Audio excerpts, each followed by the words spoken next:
Welcome to the Starfleet Leadership Academy, a leadership development podcast told through the lens of Star Trek. And now here's your host, Jeff Akin. Welcome, everyone, and thanks for joining me today. I'm so excited to be watching Deep Space Nine, and I'm even more excited to be watching it with all of you. In this episode, we're going to learn about WIFM, dressing for the job you want, and how to take on the entire Klingon Empire by yourself. We're going to do this in the 14th episode of the 4th season, Return to Grace. As Deep Space Nine's 3rd season came to a close, Paramount forced some changes on them. While the show was moving along the Dominion storyline and the changelings and all that stuff, Paramount wanted to introduce some more familiar elements for viewers. That led to Worf coming on board and what I like to call the one-season detour of DS9, which is the Klingon War. This started with the Klingons attacking the Cardassians, and then the Federation got pulled in as well. Cardassia had undergone an uprising that ousted the military government and reinstituted the Detapa Council. The Klingons saw this as an opportunity for glory and conquest. Glory to you and your house. Beyond that, it very much changed the role of prominent Cardassians, like Gul Dukat. Now, all of that really happened over the first few episodes of the 4th season and set up everything. I mean, absolutely everything that happens in this episode. All right, let's get to it. Kira is getting inoculated, boot camp style. What will you say in every single box? Age and allergies. So your age and your allergies. They should not have to ask you. Do you understand that? Yes, ma'am. To get ready for a trip to a Cardassian outpost for a meeting to share intelligence on the Klingons. I so know how she feels here. I'm never going to forget my P-days in boot camp. Well, to be honest, I'll never forget parts of them. The reality is we slept so little. It was all just kind of a haze, even while it was happening. But we got in a line, rolled up our sleeves, and walked through a parade of needles that were, supposedly vaccinating and inoculating us against all kinds of stuff. All I know is I had the Ricky crud for a good 2 or 3 months, even after getting out of boot camp. And if you know what the Ricky crud is, then you know. And if you don't, well, consider yourself lucky. God, really, I wonder if they even call it that anymore. Well, since the Klingon invasion of Cardassia, disease is running rampant. And since she'll be meeting with them, she needs to be protected. But seriously, how wild is this whole situation? Bajorans and Cardassians coming together to stand against the Klingons? Maybe there is something to the, the whole, the enemy of my enemy is my friend thing. Maybe. And in the meantime, Kira has been dating the first minister of Bajor, Shakar. Shakar ran a resistance cell during the Cardassian occupation, and he personally asked her to attend this conference. That's why she volunteered to do it. When she's done with Bashir, she's packing her things and recovering from the vaccinations. I'm seeing spots. Big, green, swirling ones. Size of Alvinian melons. And is the room beginning to spin? Yes. Good. It means the vaccine's beginning to work. Everything will settle down in a moment. In her quarters when Dukat comes by. I probably don't need to remind you, but I will. Dukat was the prefect of Bajor during the occupation. To say that Kira hates him would be a dramatic understatement. That said, we've been learning more about him recently in this season, and that has kind of softened him or kind of humanized him. Human rights. Why, the very name is racist. He says he's going to be escorting her to the conference, and then he shares a little about his job, the family. They demoted you. Exactly 1 week after my mother disowned me, and my wife took our children and left. And says that he's commanding a freighter now, and that freighter's been assigned to get her to the meeting. On the freighter, Kira runs into Dukat's daughter, Tora Zial. She's been exiled from Cardassia and honestly doesn't really have a home anymore. She talks about what a great and loving father Dukat has been. While Kira's surprised, she's also really happy for her. As they're talking, they're interrupted by an alarm. Despite running just a freighter, Dukat is running it like it's a military vessel. He's running drills, striving for improved performance. That's pitiful. It's a great example of dressing for the job you want, not the job you have. Kira tries to offer some advice, but he responds by basically explaining that the ship's just a piece of garbage. Well, they sit down to dinner, and it gets really awkward really fast. He gets way too personal. Well, first it was Vedic Burial, and now it's the head of the Bajoran government. You do like powerful men, don't you? And then he even takes it a very inappropriate step further. It's further incentive for me to regain my former position. Yikes. Throughout this whole episode, Dukat continues leaning full force into super creepy, inappropriate, misogynist behavior. He keeps doing that thing, where like he'll talk about Shakar, making it sound like he's complimenting him, but really he's undercutting him to Kira. In fact, if you remember correctly, you were the only female in his resistance cell that he didn't charm. Yeah, there's a lot of this in the episode, but because Deep Space Nine is an incredible series, this is more than him just, being a creep. Over time and through the series, this ends up just being another step in a pattern with him. In fact, it's so bad, so horrible, but so awesome in terms of Dukat and who and what he really is. When we get into the 6th season, we learn some stuff about him that, wow.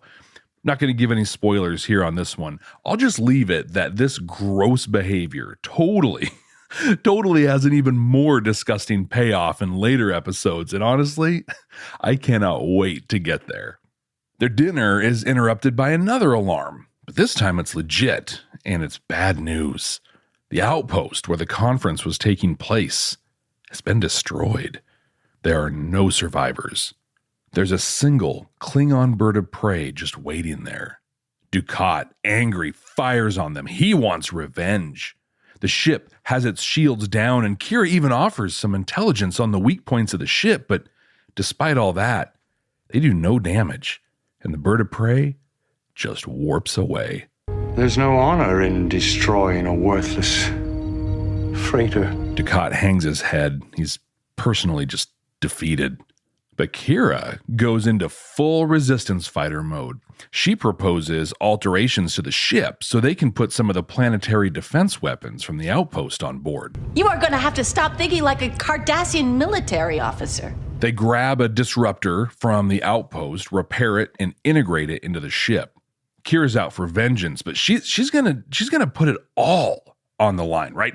Her experience ultimately impresses Dukat, and while she wants to go after the Klingons, she's feeling pretty awful partnering up with him.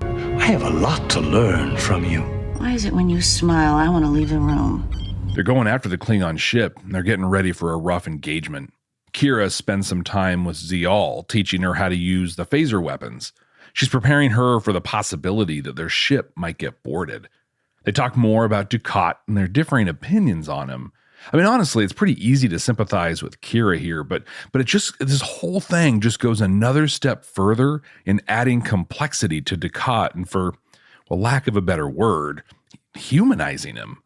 Together, Kira and Dukat are going over possibilities for where they can find the Klingons. They agree it's likely a small outpost called Loval, and they set course. He has Damar set up a signal to act as bait to lure them in. You used me as bait? Go! Oh, Damar. Yeah, this is our first time meeting him on the Starfleet Leadership Academy, and in fact, I think this is his first time on the series. Yeah, and another great example of planting seeds. In this, he's just a side character in the episode, but Damar goes on to be a serious force in the series. And while he's making adjustments and they're on their way, Dukat starts talking about his dreams of being restored to power. He really sees this engagement with the Klingons as his opportunity to get back in the good graces of the Datapa Council and get back into a position of power. Well, they arrive at Loval, and they're right. The bird of prey is there, and it takes the bait. The Klingons say they're going to confiscate the cargo and the ship. They drop their shields to beam over, and then the freighter blasts the bird of prey. We breached their hull. Their impulse engines are down. They're adrift. A short but intense battle ensues. Kira and Dukat board the bird of prey, and then she has a brilliant idea. She uses their transporter to beam all of their crew to the Klingon ship and all of the Klingons over to the freighter. They've taken the bird of prey, and not letting well enough alone, Dukat destroys the freighter, killing all the Klingons. I can just imagine that Klingon captain explaining this to his superiors. He won't get the opportunity.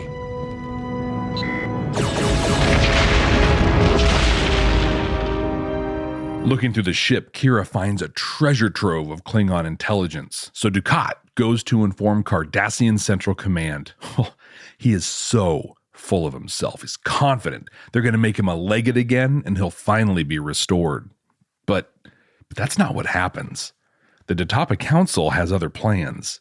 They've ordered me not to engage the Klingons in any further conflict. They want to pursue a diplomatic resolution, and Dukat is just falling apart. He's lost all faith in his government and in his people. He decides that he alone will stand against the Klingons. And if no one else will stand against the Klingons, I will.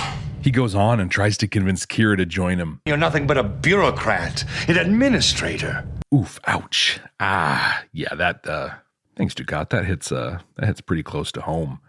Well, she turns him down, and she's able to convince him and Zial that while he's on his quest, that she should move on to DS9 with her. That'll allow Zial to have a life and to be safe. I love her. I know you do. Where Dukat has only been worried about himself and his status, here, Kira shows that she's concerned with others and their well-being. These are two very different people whose lives have become deeply intertwined. I've owned this before and I'll say it again here. Deep Space Nine is my favorite Star Trek, and this episode really shows why. They take so much time and care to develop the characters. And as Trek has almost always done, everyone has depth, dimension, and many, many layers. What this episode did for Dukat, and more specifically, Kira and Dukat, it's awesome. Come to Quark's Crush is fun. Come right now. Don't walk. Run! Have you lost your job? Have you lost a loved one? Are you exhausted caring for your parents, for your kids? Well, you can find immediate relief when you read Sheila Mac's new #1 bestseller, Bootstraps and Bra Straps. It contains the Boots formula to move from rock bottom back into action in any situation, especially right now. If life has knocked you down, pick yourself up with Bootstraps and Bra Straps. Get your copy at www.sheilamac.com today. Hello, this is Lafayette. And I'm Carlos. From Nerds Talking the Podcast. That's right. Where we talk about everything from UFOs, comic books, movies, streaming services, conspiracy theories, ghosts, video games, and more. Kick-ass. All on Nerds Talking the Podcast. You can find us every Friday with new episodes on all digital platforms where you find your favorite podcast, Nerds Talking the Podcast. Dukat is one of the best villains in Star Trek. I mean, who do you think of when you think of Trek villains? Do you think of Khan? Do you know the Klingon proverb that tells us revenge is a dish that is best served cold? The Borg? We are the Borg. Lower your shields and surrender your ships. Lore? I have more than I've dreamed possible, brother. Maybe even Q? Another brilliant suggestion, Captain. But your test hardly requires a long mission. Your immediate destination offers far more challenge than you can possibly imagine. Well, I think of Dukat and Kai Wynn, and a big reason for that is they took time on DS9 to be sure that we, the viewers, not only understood that they were truly evil, but also the intentions and the reasons for that. Dukat's monologue in this episode about helping his people that is layered with self-serving, egotistical motives it's beautiful. I mean, he'll step over anyone to be sure he's the most important person around, but he does it by truly believing that he's helping others. Makes for a villain that you kind of almost feel sorry for, a little, until you learn more about him. And then you feel awful for ever having felt bad for him. I mean, it's so good. And knowing that the writers were detoured by Paramount in season 4, they still set the table for a ton of future stuff. They did not waste this season at all. Dukat and Kira's relationship gets deeper, more complex, not only with her taking responsibility for Zial, but also in helping learn to think more like she does. Also, we meet Damar. Now, Damar ends up being one of my favorite characters in this series. He's got a great arc, and his introduction here is perfect. Like, he's just a hint, a whisper at this point, another Cardassian with a name. But what he becomes and his impacts on galactic politics, wow. In case you couldn't tell, I really enjoyed this episode and think it was really, really very well done. In a rare occurrence in 90s Trek, there's just the one story. There's no Quark schemes or Bashir and O'Brien getting into trouble. It's just Kira and Dukat. The two of them, with a couple of supporting characters, carry the whole story. Super good. Command codes verified. Dukat did a lot in this episode to show us how not to act, not only as leaders, but also as people in general. He's a pretty disgusting look at unchecked ego and power here.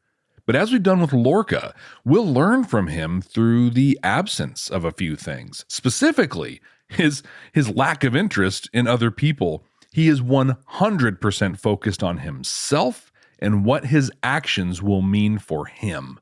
But he also shows us, along with Kira, the value of innovating and dressing for the job you want. More on that in a minute.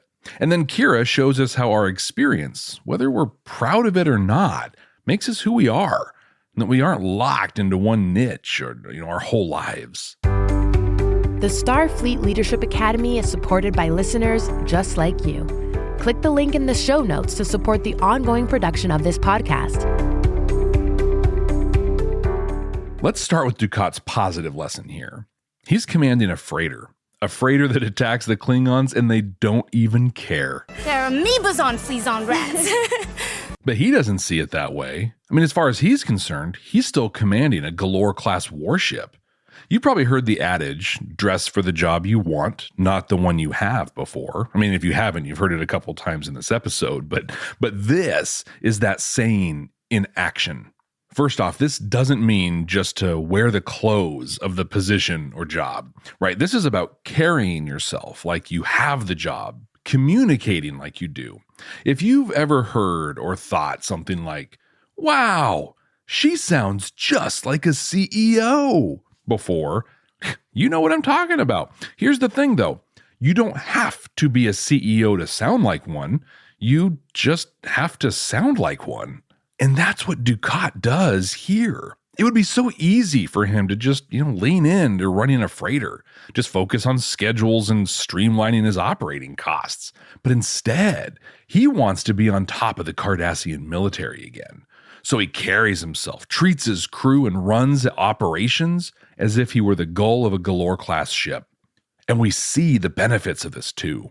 With Kira's help, his drilling and the operational culture he's fostered allows them to not only overtake a bird of prey, but also not miss a beat when taking over its operation. A bird of prey. A bird of prey. The crew is on top of repairs and getting everything online because that's what they've been taught to do. And the same can go for you. We all have roles or positions that we want, or we want to make an impact in a different or bigger way. If you just wait until you have those things, you won't be prepared for them when they do come. So begin carrying yourself and performing as if you already have that role. Here's an example. A few years ago, I had the honor of serving on a task force the governor of my state put together. We were tasked with improving our systems to prevent elder abuse. There were, there were 12 of us who were at the table and about 10 others that served in supporting roles. Being at the table meant that, your name was on the task force list and that you were responsible for outcomes. And essentially, you got to vote on the key issues that the task force came up with. But sounds like a big deal, right? Well, I'm on this task force with high-ranking law enforcement officers, elected state officials, executive directors of labor unions and professional organizations, and me, I'm basically a mid-level manager working for the state. I'm nobody. But I was still expected to contribute, to make decisions and dedicate resources to our assigned task. Now, it would have been really easy for me to sit there, take notes, participate where I was able, but then go ask permission from my leadership to actually do anything. But if that's how I approached this, at best, I wouldn't have contributed much of anything to the mission. And worst, I would have been an active barrier to their progress. So I behaved and acted as if I had the full authority of our director. I didn't do that in a vacuum, of course. I met with her and kept her informed of what all was happening. But I also worked and partnered with her so that I could be both empowered and enabled to make the decisions that needed to be made. I dressed for the role I wanted, an active contributor working to prevent elder abuse, instead of the role that I had. Through that, I was able to help write and pass legislation that did exactly that. I was an active part of a team that affected real change. And to this day, because of that work, because I carried myself and behaved as if I had the role and authority of others at the table, I'm still called upon by our state legislature to testify and contribute to legislation that impacts the quality of life and safety of vulnerable people. I'm just a bill. Yes, I'm only a bill. So how do you do this? What does it look like to dress for the job you want? Well, I'm going to break it down into two areas. First, how you carry yourself, and second, in what you produce. What do I mean when I say how you carry yourself? Well, what's your posture when you sit or walk down the hall? Do you avoid interactions or even conflict, or do you just take it in stride when it comes? When I think of this, I think of two scenarios. First is the more intimate of the two. Walking down the hall in the office when others are there too. Do you keep your eyes forward and kind of hope no one notices you? Or do you walk with some confidence and respond to others when they wave or try to interact? Now, I'm not saying you need to be, that guy in the hall all pointing fingers being like, yo, what's up? Yo, what's up? Or anything like that. But walking with confidence, like you belong there and you know and believe that you belong there. The second is more big picture, I guess. It's like presenting or participating in a meeting. For this scenario, let's make that an online meeting because, well, that's what the world does these days, yeah? But imagine that person in the job or the role that you want. For me, that person is a confident presenter that makes virtual eye contact through the camera, speaks in an engaging manner, and, doesn't use garbage words like, or, and generally they're well prepared. And you don't have to be the CEO or the project lead or the supervisor or whatever to do those things. But if you do them, when you're offered one of those positions, it'll be a totally natural transition. And then there's what you produce. Have you ever received a report or seen a slide deck and without even meeting the person that put it together or hearing them speak, you just knew this person was at a high level? I know I have. And by ensuring your work products have that professional shine to them, a polish, if you will, it goes so very far. About 20 or so years ago, I had to calculate out a resource ask for a new body of work we were taking on. My boss at the time was an objectively not great person. I handed them my ask and the calculations behind it. They looked at it for about 2 seconds, turned around and threw it in the recycling right in front of me. I mean, it was garbage. So I worked with a team member that was really good at putting that professional polish on things. She helped me put it in an appropriate format with an executive summary and clean, readable calculations and projections so I could submit it again. When I turned this one in, my boss, and I call them a boss intentionally, like this person just told people what to do. There was next to zero actual leadership here. But my boss loved the report, sent it up to HR to start kicking off recruitments for my asks. Now, the punchline of that whole story is that my ask never changed. My projections and calculations were accurate. But when I presented them, they looked like a middle schooler put them together using ClarisWorks. Now, there's a throwback for some of us, right? But it was all in how it looked and how it was presented. Learning how to put a report like that together in a professional manner made a huge difference for me and for my career.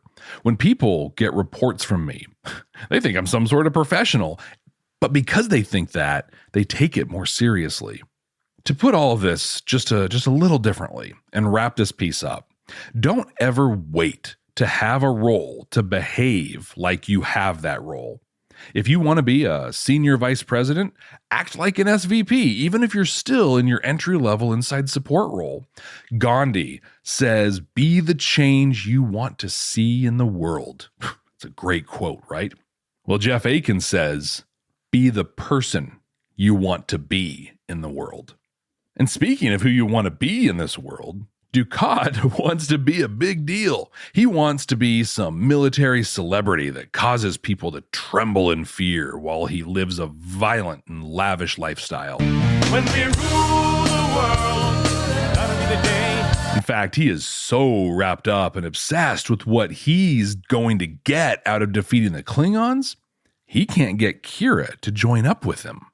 Now, there is a lot more to that decision than just Dukat's out-of-control narcissism and ego, but there's a very different way he could have conducted himself that may have gotten him very different results.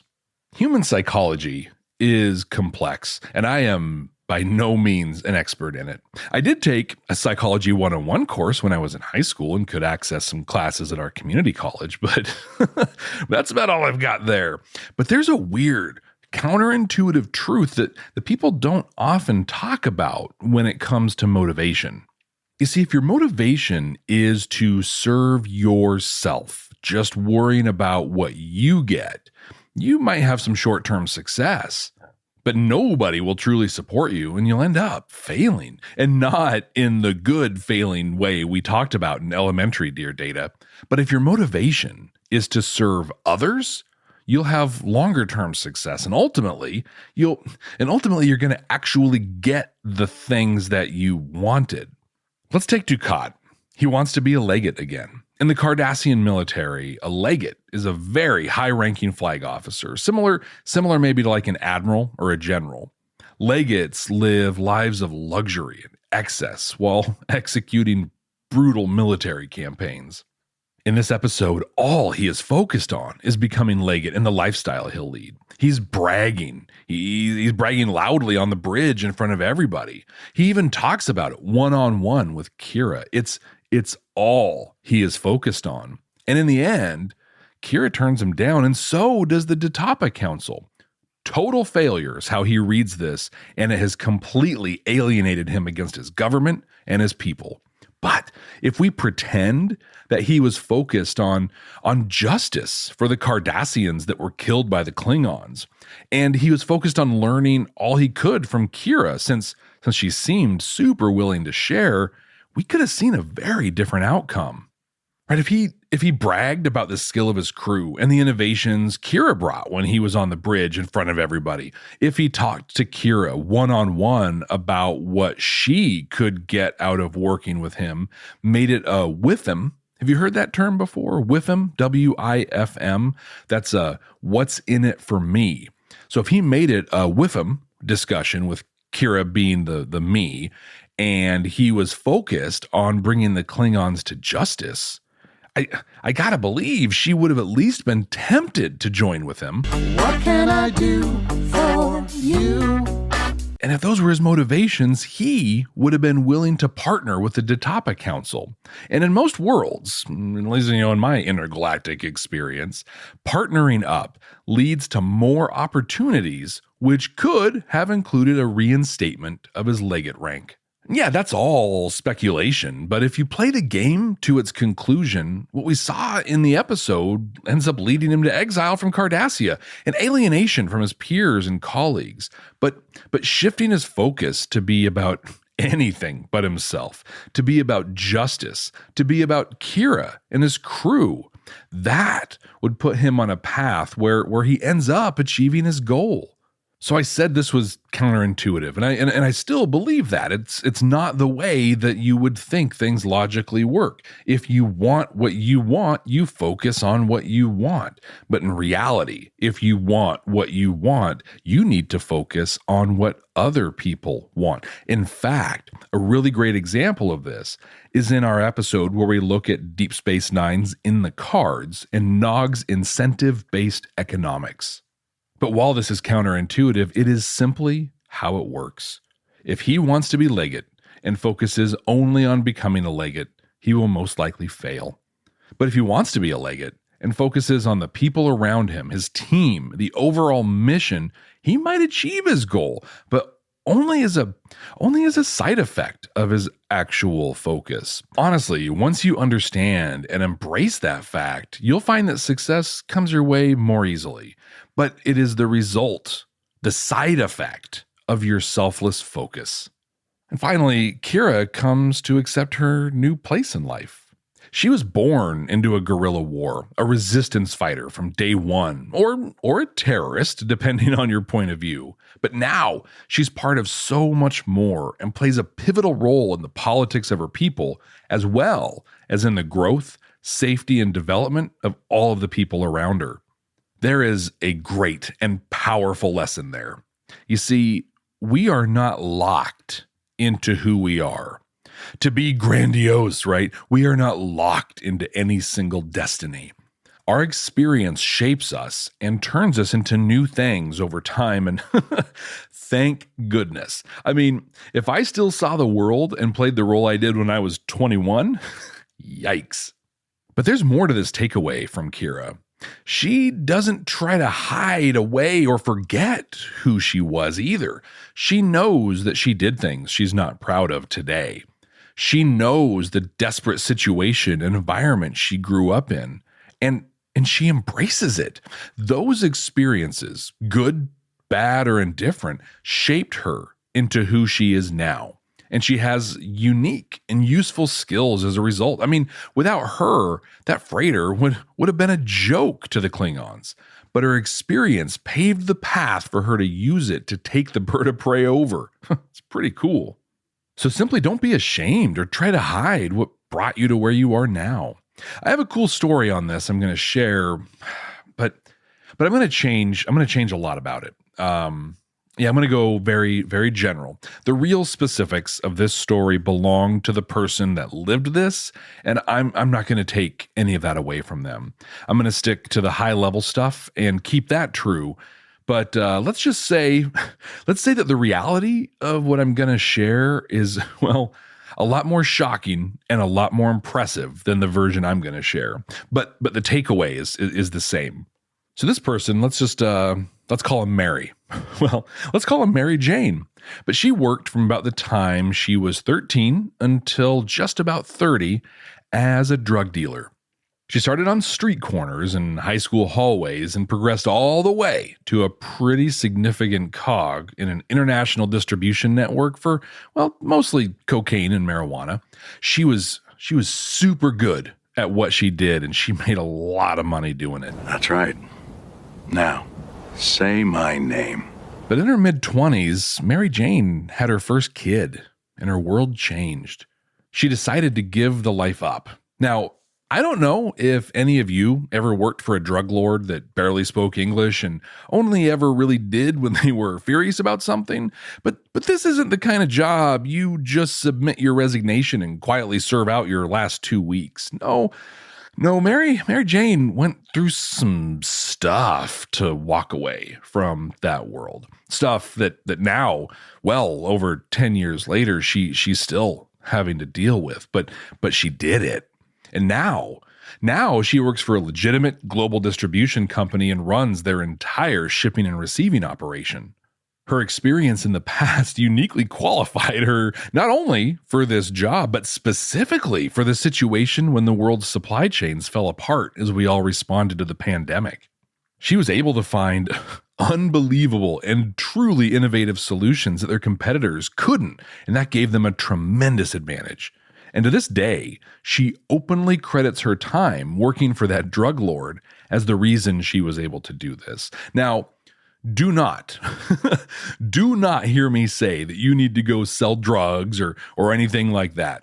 Instead, what I want you to hear me say, the takeaway here, is that whatever you did in your life is what brought you to where you are now. Do not be ashamed of it. And more importantly, use it to your advantage. Life calls for unique skill sets all the time. Don't miss your opening because you're embarrassed about something you did.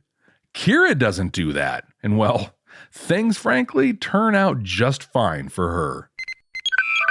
Hey, keep those reviews coming in. Go into the app you listen to the Starfleet Leadership Academy on, leave a review, grab a screenshot of that, and send it my way. I'll be giving some shout outs to people that do it. Now, you can send it to me on Twitter at SFLA Podcast or anywhere on social media at Jeff T. Akin. Jeff T as in Toraziel, Akin. And I'd like to invite you to join the Starfleet Leadership Academy podcast group on Facebook. The link is in the show notes. Computer, what are we going to watch next time? Working.